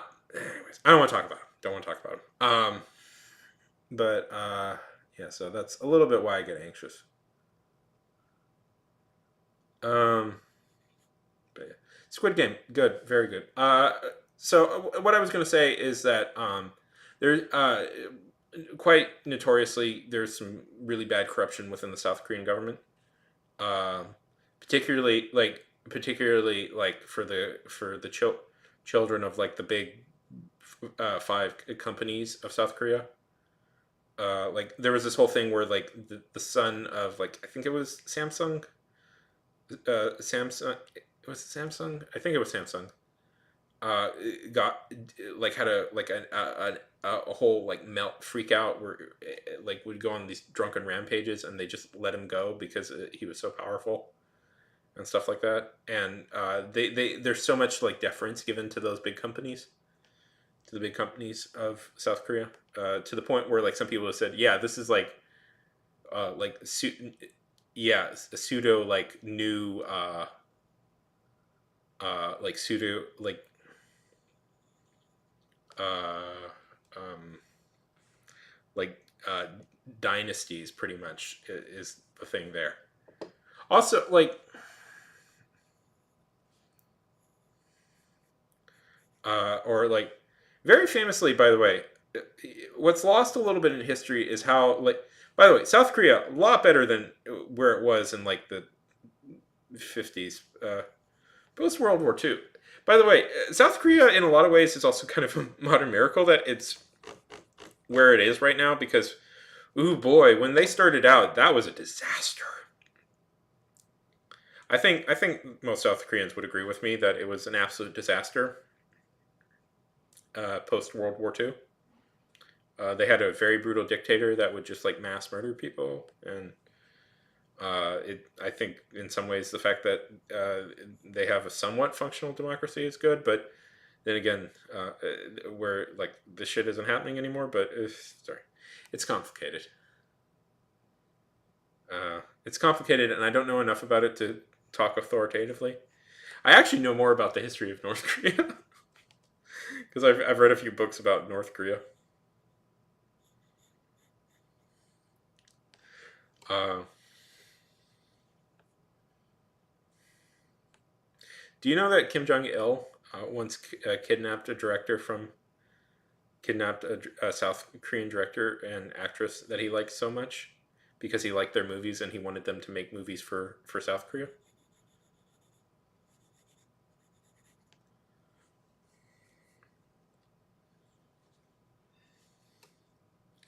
Like they were both fairly big stars in North and South Korea. Like he was a fairly important director in South Korea, and she was one of the biggest actresses in South Korea.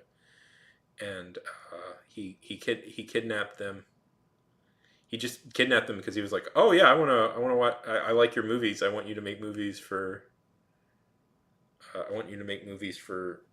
us. And they had been married. The husband, the actor, and the director, they had been married and famously got divorced. And during this whole experience, they fell back in love with each other and got remarried, which was quite funny. And eventually they managed to escape from.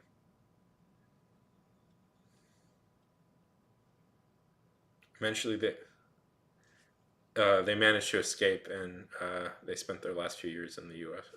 He he directed. Anyways, right? Isn't that fascinating? It's a whole story. It's a very fascinating story. I read a book.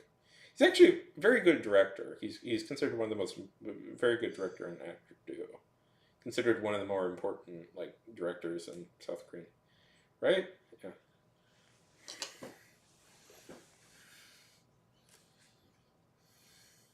But and then he went on to then he went on to yeah they escaped North Korea together.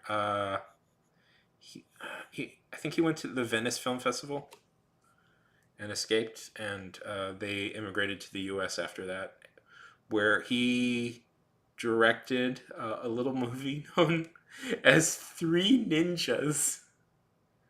Yeah, right. Yeah.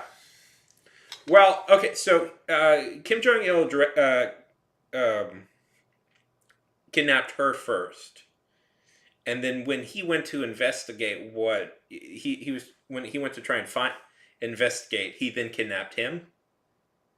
Um, he then kidnapped him. Yeah, right.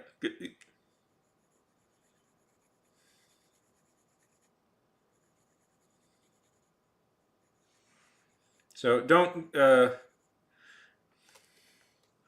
There's a bunch of weird stories like the. I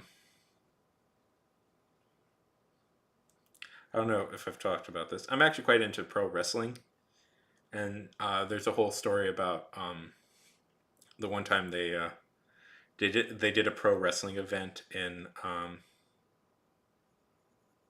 they did a pro wrestling event in North Korea.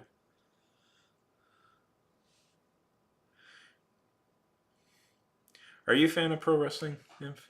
You don't have to be, but it's a fascinating subject. There's a lot of discussion. There's a lot of history and artists. Yeah. Uh, I suspect I suspect there's at least one wrestler that you would be you might end up liking. Uh, uh, Look up a wrestler by I, it's an interesting subject. I would say that it's a very interesting subject, and there's a lot going on in it. Um, Very popular in Japan also, which is important. Um, Strong period right now, very strong. Uh,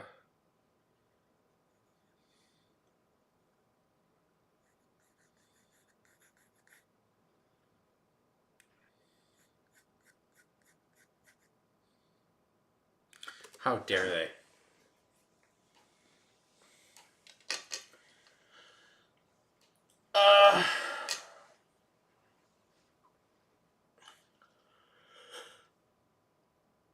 Uh, Lily liver chicken.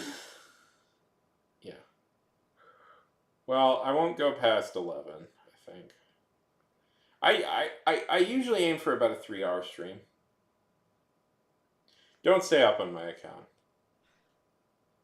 So I'll go for another. I'll try and get this one done, but and then I think I'll call it. Try and get some work done on this one. Uh, what was I saying? Anyways, um,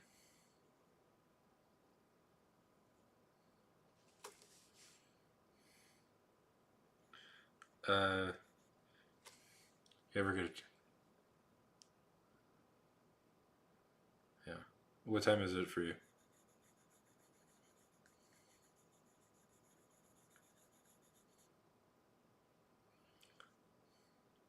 You're in the West Coast, I'm betting. Yeah.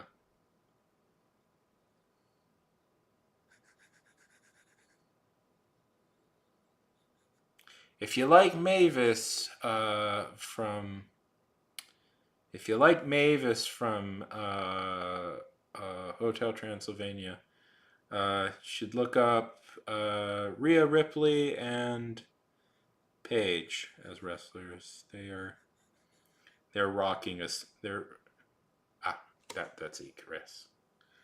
They're rocking a similar look. Anyways, what was I saying?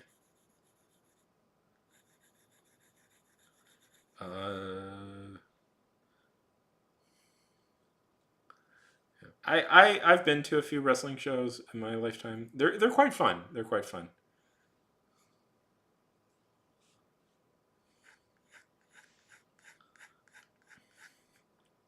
Uh, very athletic. Anyways, I'm not going to try and sell. I've tried to sell people on the stuff before, but it does it. I can never get people to be interested. Um, big. There was we're in a there's a it's a strong period right now. Strong period right now for pro wrestling.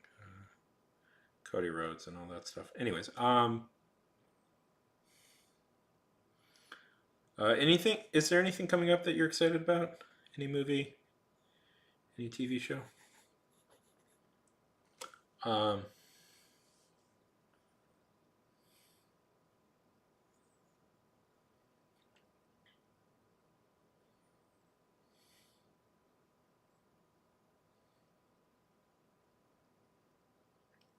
oh, I have a recommendation. For, how dare you? I have a recommendation for you.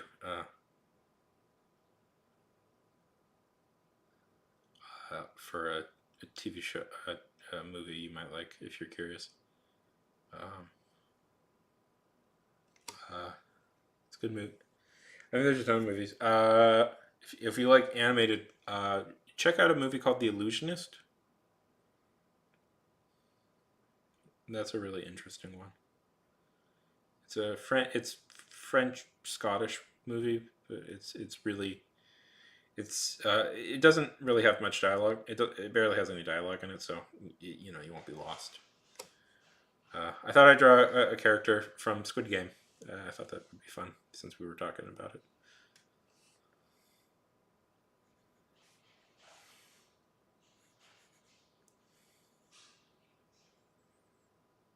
Um, Sorry, I'm getting tired. My mind is sputtering. Yet for some reason I am.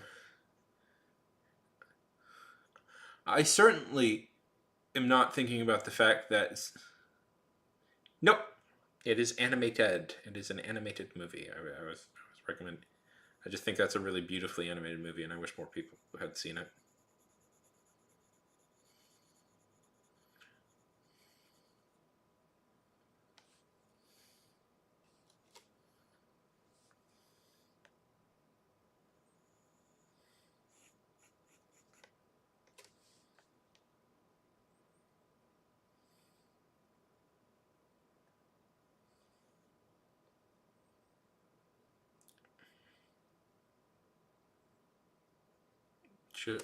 Let me find the trailer.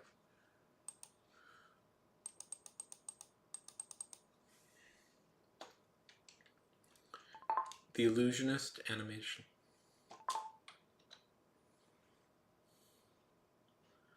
I took my mom to see that movie. She found it very beautiful.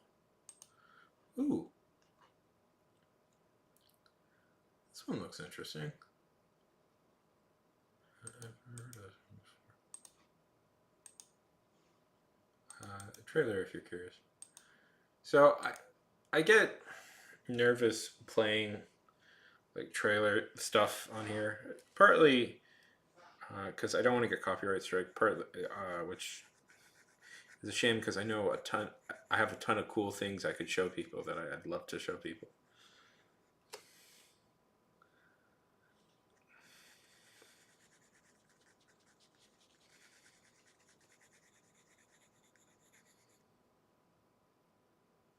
Yeah, I mean, part of it is I don't like, especially if they're like smaller.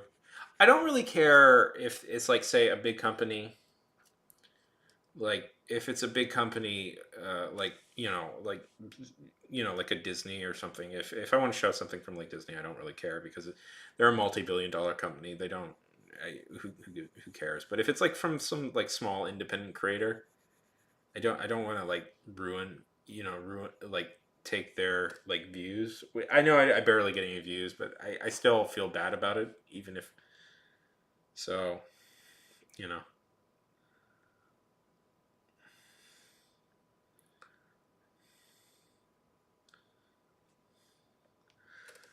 Like like I don't want to like just show some guy, a video a guy worked on for like 6 months with like elaborate animation and just sit and have my little box in the corner going like, wow, that's wild, you know, like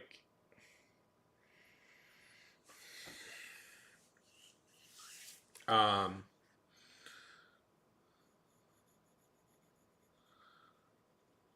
which is a shame because I watch a lot of cool stuff. I watch a lot of cool stuff that I would like to recommend to people. um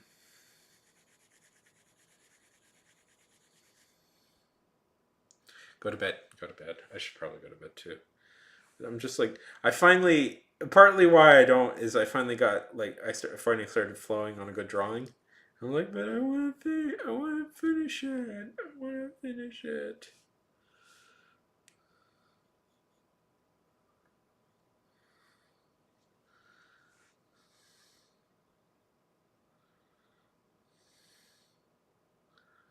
Okay. How long have I been on?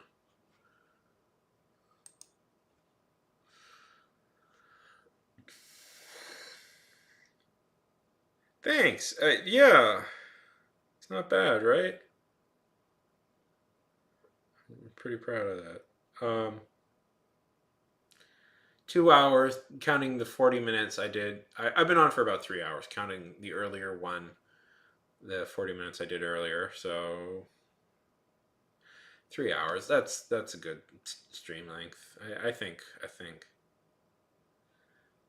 we should call it there. Nymph, it was really nice talking to you. Go to bed. Don't stay up on my account. If